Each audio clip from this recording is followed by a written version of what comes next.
Baggedmilk. How you doing, my friend? Greetings. The day early.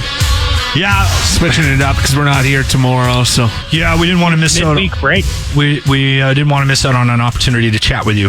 So we'll jump right in. Oilers, I guess some of them have been making their way back into town on some level. I mean, obviously there's going to be some COVID situations, but they're allowed to work out together. Voluntary, yeah. Yeah, voluntary workout started just kind of like before the playoffs came back, where people that want to are around. And yeah, there's a handful of Oilers in town, including Leon Draisaitl. Was probably the most surprising to me that he flew back from Europe, because he's here and they're back on the ice, and that's exciting. I mean, we still don't know when the NHL season is going to start, but just having the boys back on the ice is obviously a good sign. And there's no rumors about how they're going to handle travel at this point, is there? Like, we have no confirmation. I mean, the NBA is planning on returning to action in December the 22nd, so they've confirmed a date, and we're still up in the air. Yeah, I mean, the latest from the NHL is that they're still targeting January as their start date, but again, no firm date on the calendar, nor an explanation of how that would look. The only thing we've really heard is kind of that there might be an all-Canadian division, just because we don't know what it would look like for quarantining across the border and all that kind of stuff. So we'll have to just kind of take it day by day and see how it goes, and hopefully they get some answers soon, because, with the logistics of trying to put all this together, January isn't all that far away. Yeah. And they're still talking about Ethan Bear's contract. Is there anything going on there?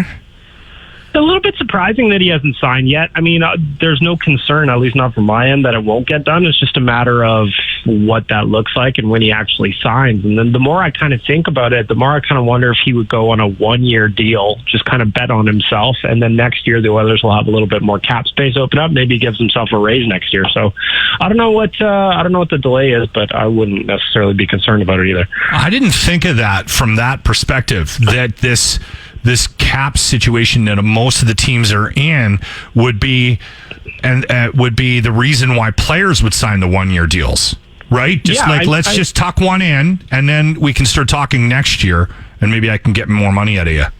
Well, that's exactly it. Like, for a guy like Ethan Bear, he's not going anywhere. You know, he's going to be a part of the Edmonton Oilers for the foreseeable future. But what they do have next year are guys like, Adam Larson's contract is over, so that's a little over $4 million freed up. Chris Russell drops from 4 to 1.25, so that's another 2.75. And then, Alex Chason's up, and so that just frees up a bunch of internal money that wouldn't have otherwise been there. So I'm wondering, like, if I'm Ethan Bear, I might look at the situation and go, okay, I'll take a cheaper 1-year deal, but next summer it's probably going to cost you a little bit more money. So, I mean, these are all hypotheticals and just theories I have rolling around in my head when there's not a whole lot else going on. But something to talk about. We'll see how it goes.